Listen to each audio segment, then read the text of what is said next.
Hello everyone, welcome to our live online classes. This is Praveen here.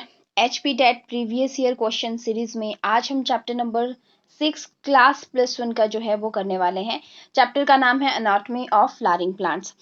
इस chapter में student plant tissues के बारे में है, कितनी तरह के टिश्यू होते हैं, डिफरेंट डिफरेंट टाइप्स उसके, और पर्टिकुलर क्या फंक्शन परफॉर्म करते हैं। साथ में जो प्लांट की इंटरनल स्ट्रक्चर है उसकी पूरी अनॉटमी है, प्लांट में स्टेम कैसा दिखता है, रूट कैसा दिखता है, लीफ कैसा दिखता है, और साथ में उनमें जो स्पेशल कंडीशंस होती है, जैसे जाइलम की एक्सार्च कंडीशन है, एंडार्च कंडीशन है, वहां से क्वेश्चन रहते हैं। और कुछ स्पेशल टिश्यूज होते हैं, मॉडिफाइड टिश्यूज, वहां से क्वेश्चन पूछे जाते हैं। तो ज्यादा टफ क्वेश्चन भी नहीं पूछे गए हैं और ज्यादा इजी भी नहीं आप कह सकते हैं कि जो प्रीवियस ईयर एचपी टैट ने पूछे हुए हैं। देखने को ये मिला है स्टूडेंट की स्टार्टिंग के कुछ ईयर जब टैट कंडक्ट हुआ है 2014 तक, तो एक भी क्वेश्चन यहाँ से नहीं पूछा गया है। बट लास्ट फ्यू ईयर्स की बात करें तो कई बार यहाँ से 4 से 5 क्वेश्चन भी पूछे गए हैं और कई बार एक क्वेश्चन भी पूछा गया है। तो वेटेज की बात करें तो मीडियम जैसा वेटेज है, ना ज्यादा हाई है ना ज्यादा कम है, लेकिन क्वेश्चन बहुत लिमिटेड यहाँ से पूछे हुए हैं। हालांकि ये चैप्टर बहुत ज्यादा इंपॉर्टेंट है, प्लांट टिश्यू एनिमल टिश्यू बहुत इंपॉर्टेंट है, लेकिन कुल मिला के बहुत कम क्वेश्चन यहाँ से देखने को मिले जो टोटल मैंने कंडक्ट यहाँ पे करे हुए हैं प्रीवियस ईयर क्वेश्चन से। चलिए शुरू करते हैं। और साथ में मैं आपको बता दूं, पहले मैं आपको क्वेश्चंस करवाने वाली हूँ और साथ में मैंने एनसीईआरटी की पिक्चर्स लगवाई हुई हैं और एक समरी है जिससे आपको हेल्प मिलेगी अदर एडिशनल कंसेप्ट को ग्रैब करने में। तो आप वीडियो को पूरे देखिएगा। चलिए शुरू करते हैं। फर्स्ट क्वेश्चन है, अ conjoint and open vascular bundle will be observed in the transverse section of। तो ये बिल्कुल ही इजी कंसेप्ट है। कई बार यहाँ पे ये टेक्निकल टर्म कंजॉइंट ओपन तो स्टूडेंट जो है वो घबरा जाता है, तो ऐसा बिल्कुल नहीं आपने करना है। देखो, मैं आपको कंजॉइंट और जो ओपन वेस्कुलर बंडल का कंसेप्ट है वो एकदम आसानी से आपको समझा देती हूँ, माइंड में आपने ये बिठा लेना है। मान लो कोई, मैं वेस्कुलर बंडल की बात कर रही हूँ, तो ये मान लीजिए पूरा एक वेस्कुलर बंडल है। वेस्कुलर बंडल के अंदर फ्लोएम और जाइलम अरेंज्ड होता है। अगर मान लीजिए यहाँ पे ये जो है वो जाइलम है, इस तरह से मैंने जाइलम बना दिया, ठीक है। जरूरी नहीं है कि मैंने 4 बनाया तो प्लांट में 4 ही पैचेस इसके होंगे, ये वेरी कर सकता है प्लांट टू प्लांट। और यहाँ पे देखिए, यहाँ पे फ्लोएम प्रेजेंट है, जाइलम और फ्लोएम इस तरह से प्रेजेंट हैं, तो यहाँ पे पैचेस में है, अल्टरनेट कंडीशन में है, ये जाइलम है ये फ्लोएम है। इस तरह के वेस्कुलर बंडल की अरेंजमेंट को हम बोलते हैं रेडियल वेस्कुलर बंडल। तो रेडियल वेस्कुलर बंडल आपने माइंड में बिठा लिया। अब देखिए कंजॉइंट वेस्कुलर बंडल कैसा होता है। इसमें जाइलम और फ्लोएम पैचेस में नहीं, साथ में होते हैं। अगर मान लीजिए ये पूरा स्टेम में मैं इसकी अरेंजमेंट बताऊं तो ये मैं आपको इस तरह से 3 वेस्कुलर बंडल में बताती हूँ। एक में इसी में क्या है स्टूडेंट, यहाँ पे इस साइड ये क्या है, मान लीजिए जाइलम है, और इसकी जो रेस्ट ऊपर वाली साइड बच गया ये क्या है, फ्लोएम है। मान लीजिए ये फ्लोएम है, ये जाइलम है। नाउ इसके अरेंजमेंट आप ऐसे देख पा रहे हैं, इस तरह से। और मान लीजिए ये क्या है, जाइलम है और ये फ्लोएम है। जाइलम और फ्लोएम इकट्ठे एक साथ अटैच्ड हैं, तो ये कंजॉइंट वेस्कुलर बंडल होता है। अब कंजॉइंट वेस्कुलर बंडल में भी 2 टर्म्स आती हैं आगे। ये मैंने आपको एक कंडीशन बताई, मैं पिक्चर से आपको थोड़ा ज्यादा क्लियर होगा। अब मान लीजिए इसके बीच में अगर यहाँ पे ये मैंने स्ट्रैप एक बना दिया, ठीक है, ये मैंने यहाँ पे एक स्ट्रैप बना दिया, और स्टूडेंट इस तरफ जो है ये मान लीजिए इस तरह से बनाती हूँ मैं, ये जाइलम है और ये फ्लोएम है। और यहाँ पे बीच में ये जो स्ट्रैप आया है इसे हम कह देते हैं कैम्बियम। और दूसरी कंडीशन ये आती है कि अगर इसमें कैम्बियम नहीं है, सिंपल जो है ये जाइलम है और यहाँ पे ये जो है वो फ्लोएम है, no cambium is there. 2 conditions आती है, दोनों ही ये कॉन्जॉइंट वेस्कुलर बंडल है। लेकिन अगर जो है यहाँ पे कैम्बियम प्रेजेंट है, इफ कैम्बियम इज प्रेजेंट, तो ये जो है कॉन्जॉइंट ओपन वेस्कुलर बंडल है। ओके। और अगर ये दोनों जो है वो एकदम क्लोज है, no vascular cambium is there, sorry no cambium, simply यहाँ पे वेस्कुलर कैम्बियम वर्ड नहीं यूज करेंगे, simply cambium is not there, तो इस वाली कंडीशन को हम कहते हैं कंजॉइंट क्लोज्ड। आप ऐसे याद रखना स्टूडेंट्स कि यहाँ पे जाइलम और फ्लोएम जो है क्लोज है एक दूसरे के, इनके बीच में कोई वॉल नहीं है, ठीक है। तो क्लोज्ड वेस्कुलर बंडल और कंजॉइंट दोनों साथ में भी हैं, पैचेस में नहीं है, इसलिए कंजॉइंट भी हैं, conjoint close vascular bundle. I hope आपको क्लियर हो गया होगा। एक और पॉइंट यहाँ पे ध्यान रखेंगे, जो कंजॉइंट क्लोज्ड है, दूसरा है कंजॉइंट ओपन। कंजॉइंट क्लोज्ड जो है स्टूडेंट, जब कैम्बियम जो है वो प्रेजेंट नहीं होता है तो ये मोनोकॉट का स्पेशल फीचर है, और ये डाइकोट का जो है, 1 सेकेंड उल्टा मैंने लिख दिया, क्लोज्ड का यहाँ होगा मोनोकॉट यहाँ पे, ठीक है, और यहाँ पे आ जाएगा आपका डाइकॉट। ओके, क्योंकि ओपन वेस्कुलर बंडल में क्या बताया कि कैम्बियम, और स्टूडेंट कैम्बियम जो है प्रेजेंट होता है, कैम्बियम आगे सेकेंडरी ग्रोथ प्लांट की करता है, इसलिए डाइकोट का स्पेशल फीचर होता है सेकेंडरी ग्रोथ, इसलिए यहाँ से भी आप थोड़ा सा याद रखेंगे कि कैम्बियम जहाँ डाइकोट की बात हो रही है, उससे आप कोरिलेट इसको जरूर कीजिएगा। तो यहाँ पे देखिए स्टूडेंट, कॉन्जॉइंट है, ओपन वेस्कुलर बंडल पूछा हुआ है, यहाँ पे transfer section of dicot stem में वो देखने को मिलता है, डी ऑप्शन करेक्ट हो जाएगा। नेक्स्ट क्वेश्चन है, when we peel the skin of potato tuber we remove. Student ये भी छोटा सा एक कंसेप्ट है, यहाँ पे पेरिडर्म का वो आप समझेंगे, 3 लेयर्स का क्वेश्चन यहाँ पे, अनदर क्वेश्चन भी यहाँ से देखा गया है टैट में। Periderm outer most layer act करती है जो कि कम होती है 3 लेयर्स से। इसकी कितनी लेयर होती हैं? 3। वन इज फैलम, जिसे हम कॉर्क भी कहते हैं। इसकी बाद वाली लेयर होती है फेलोजन, और इसके इनर साइड होती है फेलोडर्म। फेलोडर्म को हम सेकेंडरी कॉर्टेक्स भी कहते हैं।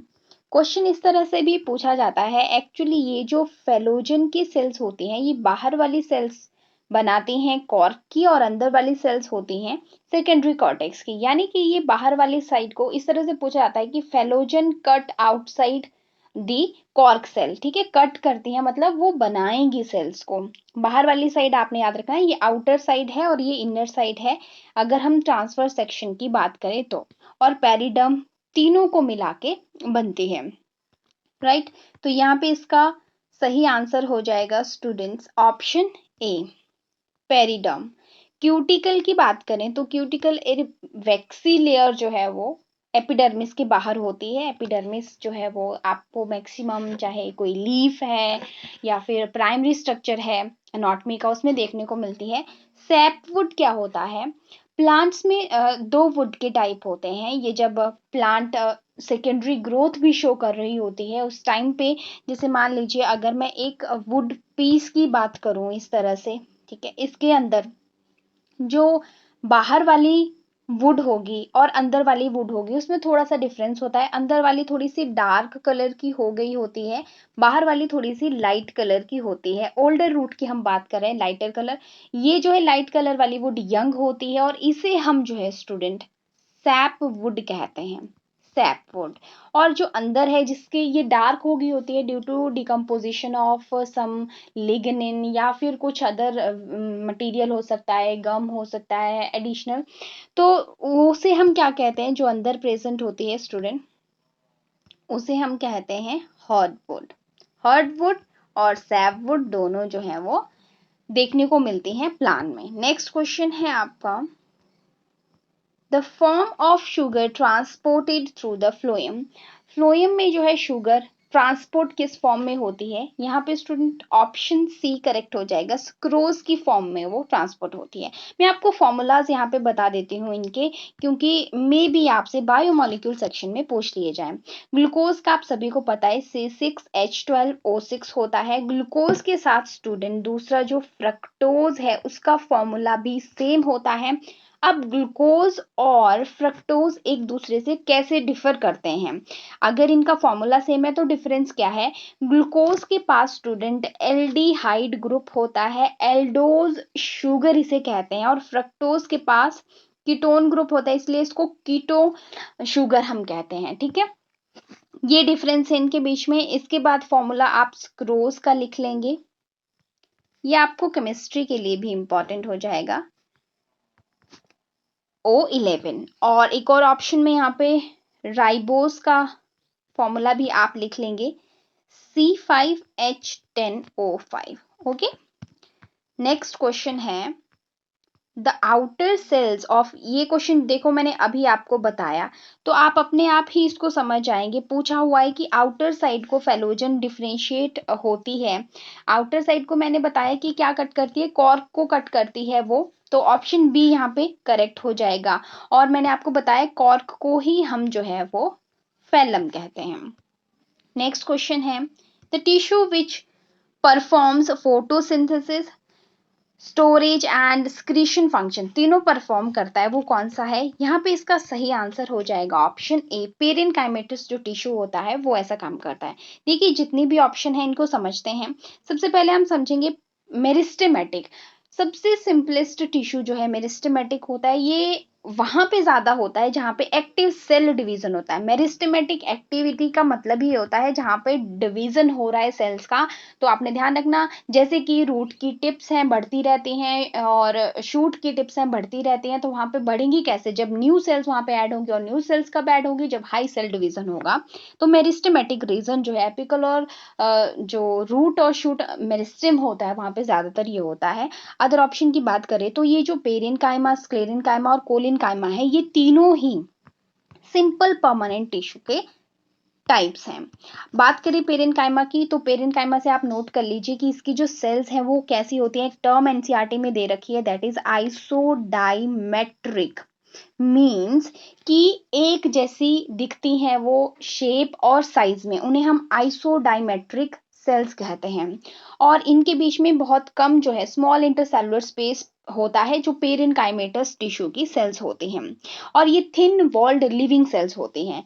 कोलिनकाइमा की बात करें अगर, तो ये जो है इसकी सेल्स थिक वॉल्ड हो जाती हैं। एक्चुअली मान लीजिए ये इसकी एक सेल है, तो कॉर्नर से ये थिक होना शुरू हो जाती है, लेकिन ये लिविंग होती है, लिविंग होगी और ये मैकेनिकल सपोर्ट देती हैं। एग्जाम्पल एनसीईआरटी में जो दे के रखा हुआ है कोलिनकाइमेटस सेल्स का, वो पिटियोल ऑफ लीफ। तो आपसे क्वेश्चन पूछा जा सकता है कि पिटियोल ऑफ लीफ में कौन सी तरह का टिश्यू प्रेजेंट होता है? आपका आंसर होगा कोलिनकाइमा। नेक्स्ट है आपका, दैट इज स्क्लेरेनकाइमा। ये स्टूडेंट डेड सेल्स से बना होता है। डेड क्योंकि इनकी सेल्स मान लीजिए हैं, वो पूरी जो है वो लिग्निन से एक तरह से डिपॉजिट हो जाती है, लिग्निन, और ये अंदर मटेरियल या बाहर मटेरियल आने जाने में एबल नहीं होती है। इसकी वजह से ये सेल डेड हो जाती है, इसके अंदर प्रोटोप्लाज्म जो है वो नहीं होता है, राइट। प्रोटोप्लाज्म डेड हो गया होता है, इसलिए ये थिक वॉल्ड डेड सेल्स होती हैं और ये भी मैकेनिकल सपोर्ट देती हैं। कुछ एग्जाम्पल स्टूडेंट अलग से एनसीईआरटी में देके रखे हुए हैं स्क्लेरेनकाइमेटस के, वो आप नोट कर लीजिए बाई चांस अगर पेपर में आ गए तो। जैसे कि बोला हुआ है नट्स खाते हैं हम, वॉल्स ऑफ नट्स में ये होता है। कुछ फ्रूट का पल्प होता है, पल्प ऑफ फ्रूट, जैसे कि नाम दिया हुआ एनसीईआरटी में गुआवा है, ठीक है, पियर है, इनमें ये होता है। नेक्स्ट है आपका कि सीड कोड होता है, किसका? सीड कोड, उसमें भी ये प्रेजेंट होता है। लेग्यूम्स का स्पेशली दिया गया है, और टी प्लांट की लीफ में भी ये प्रेजेंट होता है। एक और एग्जांपल आप लिख लेंगे जो कि 9th क्लास के एनसीईआरटी में है, हस्क होता है जो कोकोनट का, कोकोनट का बाहर वाला हस्क, उसमें भी स्क्लेरेनकाइमेटस टिश्यू प्रेजेंट होता है। ये सारे इंपॉर्टेंट चीजें आपके लिए मे बी आपसे किसी भी फॉर्म में पूछी जा सकती हैं। Next question, the plant tissue present in between xylem and phloem. अब जाइलम और फ्लोएम के बीच में कौन सा टिश्यू प्रेजेंट होता है? उसे हम स्टूडेंट कहते हैं कंजक्टिव टिश्यू, ठीक है।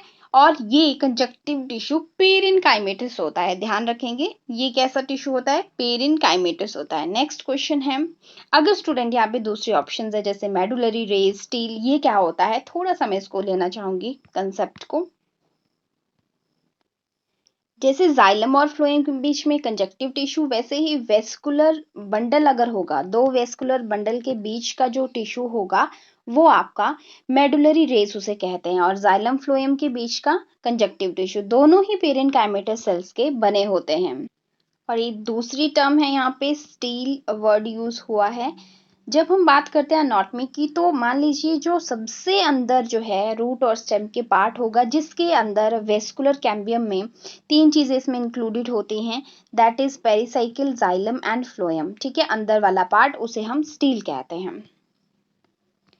नेक्स्ट क्वेश्चन देखते हैं, name the condition when primary xylem element, that is protoxylem, are present towards the pith and metaxylem towards the periphery, उसे क्या कहते हैं। अब यहाँ पे मान लीजिए ये कंडीशन है, बोला क्या गया है यहाँ पे कि प्रोटोजाइलम जो है वो टूवर्ड्स पिथ है, तो प्रोटोजाइलम छोटा होता है, यूजुअली मेटाजाइलम बड़ा होता है। तो ऐसे हम इसको बना देते हैं अगर, तो इनसाइड पिथ, पिथ होता है सबसे अंदर वाला रीजन, वहां पे जो सेल्स प्रेजेंट होते हैं। ऐसी कंडीशन को क्या कहते हैं, तो जब अंदर वाली साइड को होगा तो उसे हम कहेंगे endarch condition. Endarch xylem condition होती है। अगर इसके उल्टा होता, मान लीजिए बड़ा जाइलम, अब मैं इसको दोबारा बनाती हूँ, बड़ा जाइलम अंदर है और छोटा छोटा जाइलम बाहर वाली साइड को है, तो मेटाजाइलम, बड़ा जो है उसे हम मेटाजाइलम बोलते हैं, छोटे को हम प्रोटो जाइलम कहते हैं। और प्रोटोजाइलम न्यूली सिंथेसाइज्ड होता है, यंगर होता है। इस कंडीशन को, इसके अपोजिट होगी, इसको हम एक्सार्च कंडीशन बोलते हैं। तो एक्सार्च और एंडार्च दोनों ध्यान में रखेंगे। और भी थोड़ी सी मैं आपको बता देती हूँ, एक है मीजोआर्च। मीजोआर्च कंडीशन यहाँ पे दिया भी रखा ऑप्शन में। जब जो है, जैसे ये मेटाजाइलम है, अब प्रोटोजाइलम इस तरफ को भी कट हो रहा है और इस तरफ को भी कट हो रहा है, मेटाजाइलम तो रह गया बीच में, और आप देख पा रहे हैं कि प्रोटोजाइलम दोनों साइड को प्रेजेंट है। तो मीजोआर्च कंडीशन इसे कहते हैं। और ये एग्जाम्पल नोट कर लेंगे, फर्न प्लांट्स जो होते हैं उनमें ये कॉमन होता है। इसके बाद आप एक और टर्म यूज यहाँ पे करी जाती है पेपर में कहीं पे, उसको भी नोट कर लीजिए। पॉलीआर्च मतलब मैनी वेस्कुलर बंडल्स होंगे, जाइलम फ्लोएम ज्यादा होंगे, और मोनोकॉट रूट्स का ये कैरेक्टरिस्टिक फीचर है। नेक्स्ट क्वेश्चन देखते हैं। अगेन ये क्वेश्चन पूछा गया है, translocation of carbohydrate occurs as, तो ये स्क्रोज की फॉर्म में होती है। Next question, the age of tree is determined by, जब सेकेंडरी ग्रोथ होती है प्लांट के अंदर तो उसकी एज कैसे पता की जाती है, उसमें एनुअल रिंग्स बनती है जिन्हें हम ग्रोथ रिंग्स भी कहते हैं। स्टेम के अंदर इस तरह से अल्टरनेट डार्क लाइट इस तरह से रिंग्स बनती है। जब प्लांट को कट किया जाता है उसको काउंट करके उसकी एज को पता किया जा सकता है। Next question, the food conducting tissue of the plant is, बहुत बेसिक क्वेश्चन यहाँ पे पूछा है कि फ्लोएम फूड को कंडक्ट करता है और वाटर को कंडक्ट करता है जाइलम, यहाँ पे फ्लोएम राइट आंसर हो जाएगा। नेक्स्ट क्वेश्चन, कोलिनकाइमा इज, ये क्वेश्चन मैंने आपको समझाया जब, पेरेन्काइमा, कोलिनकाइमा और स्क्लेरेन्काइमा, तीनों में पेरेन्काइमा, कोलिनकाइमा, स्क्लेरेन्काइमा। पेरेन्काइमा जो है वो थिन वॉल्ड लिविंग सेल्स होते हैं, थिन होंगे, लिविंग होंगे, और यहाँ पे थिक वॉल्ड डेड सेल्स स्क्लेरेन्काइमेटस होते हैं, थिक वॉल्ड लिविंग जो है वो कोलेनकाइमेटस होते हैं। तो यहाँ पे स्टूडेंट डी ऑप्शन इसके लिए करेक्ट हो जाएगा, राइट। अब इसके बाद यही क्वेश्चन पूछे गए थे, कुछ एनसीईआरटी की हाईलाइटेड चीजें आपके लिए यहाँ पे हैं विच इज वेरी इंपॉर्टेंट, ध्यान से इनको आप लोग स्क्रीनशॉट ले सकते हैं या फिर आपके पास एनसीईआरटी है तो नोट कर सकते हैं। वहाँ पे वेस्कुलर बंडल जो है रिंग्स में अरेंज होते हैं। क्वेश्चन आपसे यहाँ से पूछा जा सकता है कि किसमें रिंग में अरेंज्ड होते हैं वेस्कुलर बंडल। करेक्टरिस्टिक फीचर है स्टूडेंट डाइकोट स्टेम का। डाइकोट स्टेम का करेक्टरिस्टिक फीचर है कि रिंग में वहाँ पे वेस्कुलर बंडल जो है वो अरेंज होते हैं, और वेस्कुलर बंडल कंजॉइंट, ओपन और एंडार्च प्रोटोजाइलम कंडीशन वहाँ पे होती है। ये सभी पॉइंट यहीं से उठाए जाते हैं स्टूडेंट एनसीईआरटी से। और मोनोकॉटिलिडन स्टेम की बात करें अगर तो इसकी जो स्टेम है हाइपोडर्मिस स्क्लेरेन्काइमेटस टिश्यू की बनी होती है, और स्कैटर्ड वेस्कुलर बंडल होते हैं। पहली वाले में क्या थे, रिंग में अरेंज थे, जैसे मतलब ऐसे रिंग में प्रेजेंट होंगे एक रिंग के अंदर, ठीक है, और उसमें जो है ऐसे कहीं पे भी स्कैटर्ड होंगे वेस्कुलर बंडल, राइट। और इसमें जो है कंजॉइंट क्लोज्ड कंडीशन होती है। फ्लोएम पेरेन्काइमा इसमें एब्सेंट होता है, जिसमें मोनोकॉट स्टेम की बात यहाँ पे की जा रही है। नेक्स्ट, जाइलम और फ्लोएम के कुछ, तो यहाँ पे देखिए ट्रेकीड्स जो है स्पेशल एलिमेंट होता है, जो कि ट्यूब लाइक सेल्स उसके पास होती है, लिग्निफाइड टेपरिंग एंड होते हैं, और ये डेड होते हैं, विदाउट प्रोटोप्लाज्म होते हैं। और अगर वेसल्स की बात करें तो वेसल्स जो है वो डिवाइड ऑफ प्रोटोप्लाज्म, मतलब प्रोटोप्लाज्म तो इसमें नहीं होता है। Presence of vessel is characteristic feature of angiosperm, यानी कि जिम्नोस्पर्म में ये एब्सेंट होता है। इसके बाद जाइलम पेरेन्काइमा जो है लिविंग होता है, थिन वॉल्ड होता है, सेलुलोज से बना हुआ होता है, और ये स्टोर करता है कुछ फूड मटेरियल को, जैसे कि स्टार्च या फिर फैट। रेडियल कंडक्शन में हेल्प करता है। अगर बात करें हम जाइलम पेरेन्काइमा की, वही चीज़ है कि प्रोटोजाइलम क्या होता है, प्राइमरी जाइलम जो पहले बनता है और जो लेटर बाद में बनता है उसे हम क्या कहते हैं, मेटाजाइलम कहते हैं। यहाँ पे देखेंगे आप वही चीज़ें जो एंडार्च और एक्सार्च में आपको बता चुकी हूँ, उसी के बारे में देके रखा हुआ है। इसके बाद यहाँ पे phloem parenchyma is absent in most of the मोनोकोटिलिडन्स, right. और फ्लोएम फाइबर को बास्ट फाइबर भी बोलते हैं। इंपॉर्टेंट क्वेश्चन, बास्ट फाइबर जो है वो स्क्लेरेन्काइमेटस सेल्स के बने होते हैं। इट मीन्स बास्ट फाइबर या जो फ्लोएम फाइबर होते हैं वो कैसे होंगे, डेड होंगे, ठीक है। इसके बाद यहाँ पे स्टोमेटा का थोड़ा सा इंपॉर्टेंट पोर्शन आप देखेंगे, शेप जो है दोनों आपको अलग अलग मिल रही है। यहाँ पे बीन शेप्ड जो है इस तरह से, अगर स्टोमेटा के जो सेल्स हैं वो होती हैं गार्ड सेल्स, तो डाइकोट्स का ये करेक्टरिस्टिक फीचर है। और डंबल शेप्ड जो है वो गार्ड सेल किस में होती है, मोनोकॉट में। डायरेक्ट क्वेश्चन पूछा जा सकता है। और यहाँ पे एडिशनल क्वेश्चन ये है कि जो क्लोरोप्लास्ट होता है, देखिए यहाँ पे guard cell possesses chloroplast, important, और यही रेगुलेट करती है opening and closing of stomata की। मतलब पूरा जो स्ट्रक्चर है स्टोमेटा का, उसमें जो गार्ड सेल्स होती हैं वही हेल्प करती हैं स्टोमेटा को ओपन और क्लोज होने पे। अब इसमें जो एपिडर्मल सेल्स होती हैं, ठीक है, वो स्पेशलाइज्ड हो जाती हैं शेप में, और जिनको हम बाद में सब्सिडरी सेल्स कहते हैं। आप देख सकते हो यहाँ पे ये सब्सिडरी सेल्स बिल्कुल गार्ड सेल्स के साथ में प्रेजेंट होती हैं। ओके, इसके बाद लीफ की एनाटॉमी से थोड़ी सी इंपॉर्टेंट स्ट्रक्चर देखिए स्टूडेंट। अगर इस तरह की लीफ है जिसमें आप देख पा रहे हैं स्टोमेटा सिर्फ लोअर सरफेस पे है, इसको हम कहते हैं dorsiventral type of leaf. क्या कहते हैं इसे, dorsiventral type of leaf. और इसमें ये जो इलोंगेटेड सेल्स दे रखे हैं इन्हें हम पैलिसेड सेल्स कहते हैं, और जो राउंड राउंड सेल्स होती हैं इन्हें स्पॉन्जी सेल्स कहा जाता है। दोनों ही पैलिसेड मिजोफिल और स्पॉन्जी मिजोफिल, दोनों ही मिजोफिल सेल्स के आगे टाइप्स होते हैं जिनके पास की क्लोरोप्लास्ट होता है और ये फोटोसिंथेसिस परफॉर्म करते हैं। और इसके अलावा दूसरी जो है यहाँ पे आइसोबाइलेटरल लीफ होती है। आइसोबाइलेटरल और डॉर्सीवेंट्रल में क्या डिफरेंस होता है, देखिए इस लीफ को आप चाहे इस वाले सरफेस को देखो चाहे लोअर सरफेस को देखो, ये एक जैसा दिख रहा है। और अब दूसरे स्ट्रक्चर को देखो, इस पे ऊपर तो पैलिसेड है नीचे स्पॉन्जी है, दोनों सरफेस जो है अलग अलग दिख रहे हैं, इसलिए डॉर्सीवेंट्रल दो डिफरेंट सरफेस दिख रहे हैं और इसमें एक जैसे, इसलिए आइसोबाइलेटरल। आइसोबाइलेटरल जो है वो मोनोकॉट में कॉमन होती है, dorsiventral leaf found in dicot. Question directly पूछे जा सकते हैं, एनसीईआरटी में स्टूडेंट्स गिवन है। और लास्ट में समरी, मुझे लगा कि समरी में भी इंपॉर्टेंट पॉइंट्स हैं, पूछे जा सकते हैं, इसलिए आप इनको भी नोट करेंगे। देखिए जो मेरिस्टेमेटिक टिश्यू की बात की गई है वो कहाँ प्रेजेंट होता है, एपिकल, लेटरल और इंटरकैलरी, इसके तीन टाइप होते हैं। किसके, ऐसे क्वेश्चन पूछा जा सकता है कि the types of meristematic tissue are apical, lateral, intercalary और नन ऑफ दीज, या all of, none of these तो नहीं देंगे, ऑल ऑफ दीज देंगे बिकॉज तीनों ही टाइप हैं। और परमानेंट टिश्यू के टाइप्स आते हैं सिंपल और कॉम्प्लेक्स। इसमें से देखिए three type of tissue system जो है, टिश्यू सिस्टम की बात की गई है, एपिडर्मल टिश्यू सिस्टम, ग्राउंड और वेस्कुलर। एपिडर्मल टिश्यू में क्या क्या आता है, देखिए एपिडर्मल सेल्स आएंगी, स्टोमेटा आएगा और एपिडर्मल अपेंडेजेस आएंगी।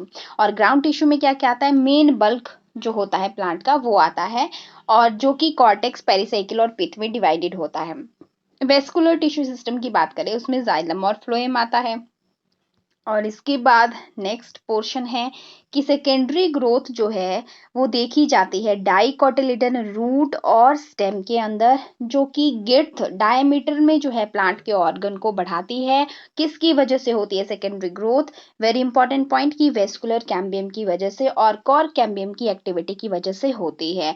जो प्लांट में वुड बनती है वो एक्चुअली सेकेंडरी जाइलम ही होता है। स्टूडेंट एनसीईआरटी में एक लाइन लिखी हुई है समरी से जस्ट पहले कि secondary growth does not occur in monocotyledon plant, usually monocots में सेकेंडरी ग्रोथ नहीं होती है, ये आप यहाँ पे नोट कर लेंगे। So this is important points जो एडिशनल आपसे पूछे जा सकते हैं। वैसे वेटेज देखा आपने, क्वेश्चन इसके बहुत कम है लेकिन और अदर कंसेप्ट इसमें इंपॉर्टेंट है। स्टूडेंट्स मैं बता दूं थोड़ा सा यहाँ पे और भी ज़्यादा क्वेश्चन मैंने करवाए हुए हैं। अगर आप टारगेट एचपी टेट 2021 वाली सीरीज़ में जो बॉटनी के पार्ट्स हैं, बॉटनी के मैंने आई थिंक 4 पार्ट करवाए हैं उसमें, इस पोर्शन को आप ज़रूर विज़िट करें क्योंकि उसमें हैंड रिटन नोट्स से मैंने करवाया हुआ है और वो बहुत बहुत इम्पोर्टेंट कंसेप्ट्स हैं। इस चैप्टर से मॉर्फोलॉजी से कोरिलेट करेंगे कंसेप्ट सारे बहुत ही अच्छे से। अगर आप उनको भी कर लेते हैं तो आपको अदर कोई बुक उसके लिए देखने की, इन चैप्टर के लिए देखने की ज़रूरत नहीं पड़ेगी। नोट्स भी आपको वहाँ मिलेंगे और साथ में कंसेप्ट की एक्सप्लेनेशन भी। Thank you so much for watching. अगर आपको मटेरियल अच्छा लगा और आपको हेल्प मिली है तो वीडियो को लाइक कर दीजिए और विशिंग यू गुड लक, क्योंकि पेपर बहुत नज़दीक आ रहा है। मिलते हैं हम नेक्स्ट वीडियो में। Thank you, bye bye, have a nice time.